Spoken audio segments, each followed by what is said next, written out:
ಮಿತ್ರ ನಮಸ್ಕಾರ. ಪ್ರತಿದಿನ ನಾವು ನೋಡ್ತಾ ಇರ್ತೇವೆ, ಆದ್ರೆ ಅದನ್ನ ಮುಟ್ಟೋದಿಕ್ಕೆ ಸಾಧ್ಯವಿಲ್ಲ.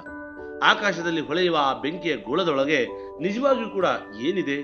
ಅದು ಸಂಪೂರ್ಣವಾಗಿ ಬೆಂಕಿಯೇ, ಅಥವಾ ಅದರೊಳಗೆ ಇನ್ನೂ ದೊಡ್ಡ ರಹಸ್ಯಗಳು ಏನಾದ್ರೂ ಅಡಗಿದೆಯಾ ಅನ್ನೋಂಥದ್ದನ್ನ ನಾವು ಇಂದು ಸೂರ್ಯನ ಒಳಗಡೆ ಇರ್ತಕ್ಕಂಥ ಅಸಲಿ ಸತ್ಯವನ್ನ ತಿಳ್ಕೊಳ್ಳೋಣ ಬನ್ನಿ. ಅದಕ್ಕೂ ಮುಂಚಿತವಾಗಿ ನೀವಿನ್ನು ನಮ್ಮ ಚಾನಲ್ನ ಸಬ್ಸ್ಕ್ರೈಬ್ ಮಾಡದೇ ಇದ್ರೆ ಈ ಕೂಡಲೇ ಸಬ್ಸ್ಕ್ರೈಬ್ ಮಾಡ್ಕೊಳ್ಳಿ. ಇಂತಹದೇ ಕುತೂಹಲಕಾರಿ ಮಾಹಿತಿಗಾಗಿ ಬೆಲ್ ಐಕಾನ್ ಅನ್ನೋದನ್ನ ಮಾತ್ರ ಮರಿಬೇಡಿ.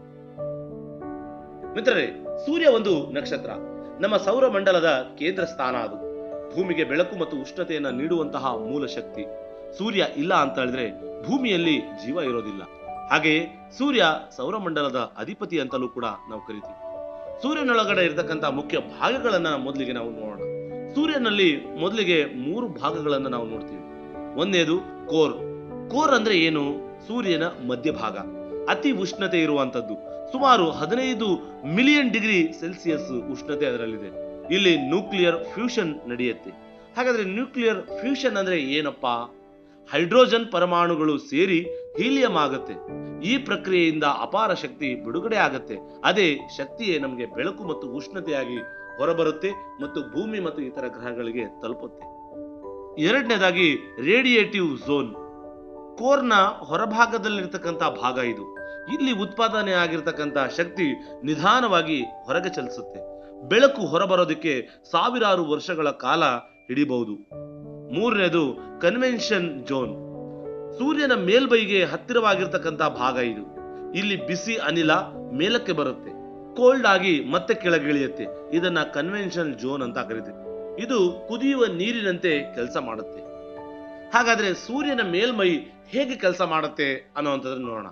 ಸೂರ್ಯನ ಮೇಲ್ಮೈಯನ್ನ ಫೋಟೋಸ್ಪಿಯರ್ ಅಂತ ಕರಿತೀವಿ. ನಾವು ಇವತ್ತು ನೋಡ್ತಾ ಇರ್ತಕ್ಕಂತಹ ಆ ಸೂರ್ಯನ ಭಾಗ ಇದೆಯಲ್ಲ, ಅದನ್ನ ಫೋಟೋಸ್ಪಿಯರ್ ಅಂತ ಕರಿತೀವಿ. ಇದರ ತಾಪಮಾನ ಸುಮಾರು 5,500 ಡಿಗ್ರಿ ಸೆಲ್ಸಿಯಸ್ ಇರುತ್ತೆ. ಕೆಲವೊಮ್ಮೆ ಕಪ್ಪು ಚುಕ್ಕೆಗಳು ಕಾಣಿಸ್ಕೊಳ್ತಾವೆ. ಅವುಗಳನ್ನ ಸನ್ ಸ್ಪಾಟ್ ಅಂತ ಕರೀತಾರೆ. ಸೂರ್ಯ ಸಿಡಿದ್ರೆ ಏನಾಗತ್ತೆ ಅನ್ನುವಂತ ಅನುಮಾನ ನಿಮ್ಮಲ್ಲೇನಾದ್ರೂ ಇದ್ರೆ ಈಗ ಆ ಅನುಮಾನಕ್ಕೆ ಔಷಧಿಯನ್ನ ಹಚ್ಚೋಣ ಬನ್ನಿ. ಸೂರ್ಯ ಈಗ ಸ್ಥಿರವಾದ ಸ್ಥಿತಿಯಲ್ಲಿದೆ. ಅದು ತಕ್ಷಣ ಸಿಡಿಯೋದಿಲ್ಲ. ಆದ್ರೆ ವಿಜ್ಞಾನಿಗಳ ಪ್ರಕಾರ ಸುಮಾರು 5 ಬಿಲಿಯನ್ ವರ್ಷಗಳ ನಂತರ, ಅಂದ್ರೆ ಸೂರ್ಯ ರೆಡ್ ಜೈಂಟ್ ಆಗಿ ವಿಸ್ತಾರಗೊಳ್ಳುತ್ತೆ. ಆ ಸಮಯದಲ್ಲಿ ಭೂಮಿಗೆ ಜೀವ ಸಾಧ್ಯವಾಗೋದಿಲ್ಲ. ಅಂತಹ ಸಂದರ್ಭದಲ್ಲಿ ಸೂರ್ಯ ಸಿಡಿಯತ್ತೆ, ಭೂಮಿ ನಾಶವಾಗುತ್ತೆ. ಸೂರ್ಯನ ಕುರಿತು ಒಂದು ಆಶ್ಚರ್ಯಕರವಾಗಿರ್ತಕ್ಕಂಥ ಸಂಗತಿಯೂ ಕೂಡ ಇದೆ. ಏನಪ್ಪಾ ಅಂತ ಹೇಳಿದ್ರೆ, ಎಷ್ಟೋ ಜನರಿಗೆ ಅದು ಗೊತ್ತಿಲ್ಲ. ಸೂರ್ಯನ ಬೆಳಕು ಭೂಮಿಗೆ ತಲುಪುವುದಕ್ಕೆ ಸುಮಾರು 8 ನಿಮಿಷಗಳ ಕಾಲ ಬೇಕಾಗುತ್ತೆ. ಮಿತ್ರರೇ, ನೋಡಿದ್ರಲ್ಲ, ಆಕಾಶದಲ್ಲಿ ಹೊಳೆಯುವಂತಹ ಆ ಪ್ರಕಾಶಮಾನವಾಗಿರ್ತಕ್ಕಂಥ ಗೋಳ, ಅದರೊಳಗಡೆ ನಡೆಯುತ್ತಿರ್ತಕ್ಕಂಥ ಪ್ರಕ್ರಿಯೆಗಳು, ಅಪಾರ ಶಕ್ತಿಯ ಸಂಕೇತ ಈ ಸೂರ್ಯ. ಸೂರ್ಯ ಕೇವಲ ಬೆಂಕಿಯಲ್ಲ, ಅದು ಜೀವದ ಮೂಲವಾಗಿರ್ತಾನೆ. ಸೂರ್ಯನೊಳಗಡೆ ಶಕ್ತಿ ಭೂಮಿಯ ಜೀವವನ್ನ ಉಳಿಸ್ಕೊಂಡಿದೆ. ನಾವು ಸೂರ್ಯನ ಬಗ್ಗೆ ಇನ್ನಷ್ಟು ಮಾಹಿತಿಯನ್ನ ತಿಳ್ಕೊಳ್ಳೋಣ. ಇನ್ನು ಬೇಕು ಅಂತ ಹೇಳಿದ್ರೆ ನೀವು ಕಮೆಂಟ್ ಬಾಕ್ಸ್ ಅಲ್ಲಿ ಈ ವಿಷಯವನ್ನು ಕೂಡ ಮೆನ್ಷನ್ ಮಾಡಿ. ಮಾಹಿತಿ ಇಷ್ಟವಾಗಿದ್ರೆ ದಯವಿಟ್ಟು ಲೈಕ್ ಮಾಡಿ, ಶೇರ್ ಮಾಡಿ, ಸಬ್ಸ್ಕ್ರೈಬ್ ಮಾಡೋದನ್ನ ಮಾತ್ರ ಮರಿಬೇಡಿ. ಧನ್ಯವಾದಗಳು.